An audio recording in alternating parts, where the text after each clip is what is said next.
Greetings and salutations, YouTube. So I was gonna make a video talking about relationships and my understanding of them this week, but as you guys know, I'm in my last week at Centric, and something else has made itself more relevant. So it's not gonna be a talk about relationships. Instead, it's gonna be a talk about social anxiety, but more specifically, bathroom anxiety, public bathroom anxiety.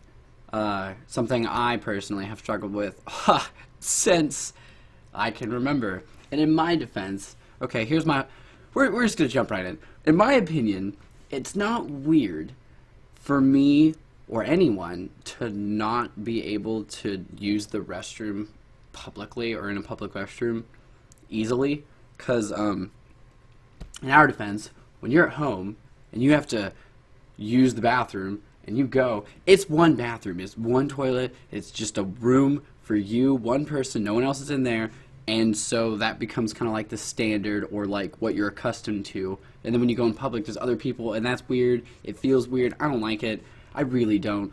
Like, this is how it became relevant, because this has been a problem the entire 4 months I've been at Centric. They have, okay, it's in a building with 3 floors, and each floor has a bathroom right by the stairs. Oftentimes the whole class, there's several classes being taught at once, and but there's a system of breaks for, you know, just like a 15-minute break for you guys to go like take a breather before you come back into class and start learning again. And all classes have the same breaks for the most part. I mean, there's a couple of that stagger a little, but for the most part everyone goes on break at the same times, and that's a problem for people like me. Because I can't go to the bathroom if there's tons of people in there. I literally can't. Like, nothing will happen.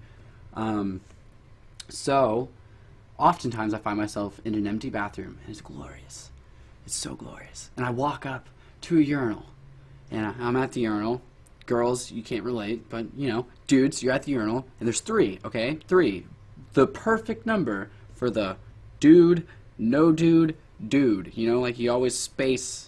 If there's like 5 urinals, you only ever use 3 at a time. You know what I mean? You know what I mean. Like, you space it out. That's just how it works. Walk into any bathroom, you'll see that pattern until someone breaks it.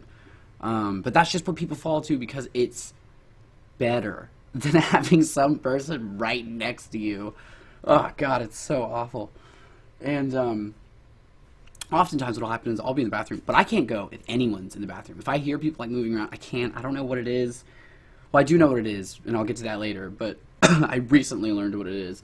But I just can't. And so, like, I'll go in, I'm at the urinal, I'm about to start peeing, and it's going to be great, because I have to pee all the time. I'm tiny, and I drink, like, lots of water, Gatorade, or soda, so, like, I'm always peeing. Like, I feel like I spend my entire life trying to go to the bathroom. I pee more than anyone else in my class, and, like, it's a serious thing. It's not, like, bad or anything. Like, I feel like I'm just small, so I just pee a lot. Even when I'm at home, I pee a lot. And I read you're supposed to hold it to, like, get better at not peeing as often, but that seems dumb to me, because if I have to pee, and I can pee, well, I'm gonna pee. I'm gonna get rid of that feeling. But anyway, back to the topic at hand. I'll be in the bathroom, and then, like, 5 people pour in, and all of a sudden, I can't pee, but I'm at the urinal, in the pee position, doing the pee thing, and now there's people next to me, people all around me, people waiting to go, and I have to pretend I peed so I can get out of there, because it's never going to happen. I could seriously, the only way it would happen is if I stayed there until everyone left, and at that point, that's weird. I don't want people to know that I've been there that long. It's a whole dialogue in my head. So I can't pee, I don't pee, I pretend to pee, I flush, I go wash my hands, and then I go to the stairs, and I go down a floor, and then I go to that bathroom, and God save me if it's empty. Like, it's just so amazing whatever it is, but oftentimes it's not. Or even better, I get there, get the urinal, same process, there will be an overflow, because this break is particularly bad. Now everyone had to pee. Now all of a sudden everyone pours into this bathroom, this safe bathroom that I've established, and it's just ruined. But that doesn't even come close to the worst offenders. The worst offenders, the thing I am utterly tired of, is when I am in an empty bathroom. I walk up to the urinal. I'm at the urinal. 1 person walks in. Now, I'm already going to have trouble peeing. It's not going to be impossible with one person. I might have to move to the stall or go downstairs and go to the other bathroom in the stall because that's less embarrassing and awkward for me. But one person comes in. Now, they could space themselves a urinal away from me. They could. We could do it. We have the technologies. And they don't. They just come right next to you, shoulder to shoulder, at the urinals. It's just like, what are you doing? Like, why? There's a whole bathroom here, and right next to me. Oh God, that's so weird, and it makes me feel weird. And now I can't pee, and I have to do the whole pretend to pee thing. But he's so close that there's no way he didn't hear me not pee. And like, oh God, I hate it. But what I learned was about this is that bathroom anxiety is actually like a subset of social anxiety, and it's a trait of introverted people, which is kind of interesting to me because growing up, I was very introverted. I didn't talk to people. I wouldn't have been able to do something like this, and like I still couldn't pee. But like as I've gotten older, I've become extroverted, and that's pretty typical. It's also pretty typical for extroverted individuals to become introverted, and that makes sense to me because I think that we naturally view a change like that, a change where it's like really who's to say what's better. So in some case like that where like you're type A or B, I think people tend to view change as progress. So whatever you started at, you're not going to end at, because at some point your brain's going to feel like to move forward, you'll have to become the other, and you'll just do that, or you won't, and you'll stay who you are. And that's technically not wrong either. It would just seem wrong because it's like, wow, you never really progressed. But that being said, me being an introverted to extrovert, I still have introvert tendencies, and I imagine it's the same for extroverted people who switch to introverted. But unfortunately, this is one I've kept, and it's kind of awful. It's so awful. But when I learned that it was a tribute or an attribute of introverted people, it kind of made me realize that like no matter where we go, no matter how far we've come, or no matter how we end up changing ourselves, we will always be who we were. And I found that actually pretty comforting on a weird level.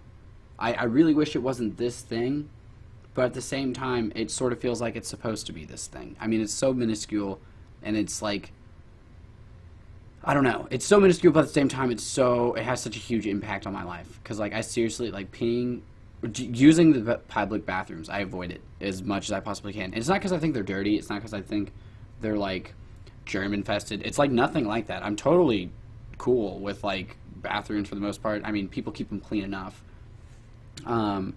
But I can't pee with people around, which I argue isn't that weird. I feel like it's not a problem really worth fixing, because, like, what kind of skill is that? Why would I ever need to develop the skill to pee around people? There's been very few times where I needed that skill, like at a doctor's office or something, and I was trying to do they needed like a pee test. One time I had like bladder infection, and I had to pee in a cup, and I could hear them talking outside the bathroom as they were waiting for me to like pee in it, and I couldn't. Seriously, it was like a 15-minute thing, and like everyone was upset.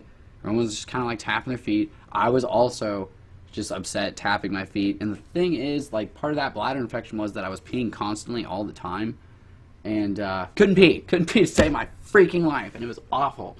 And I do get really frustrated sometimes at school when I'm like going in and I'm about to pee, and then someone comes in and then I can't. Like it can get insanely frustrating, because just why can't I pee? Like, why can't I do this thing that normal people do all the time every day? But at the same time, if that's my biggest drawback as far as like from my old self, we're good. That's not so bad. But I'm still going to make that video about relationships, because I do have lots of things I want to say about that. But I'll make that, later, probably either this weekend or next week.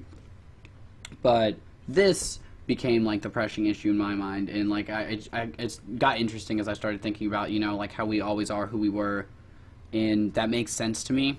I kind of look at people as like a math equation, and like, you know, each thing you do, every second in our lives is adding, subtracting, multiplying, dividing something to that equation.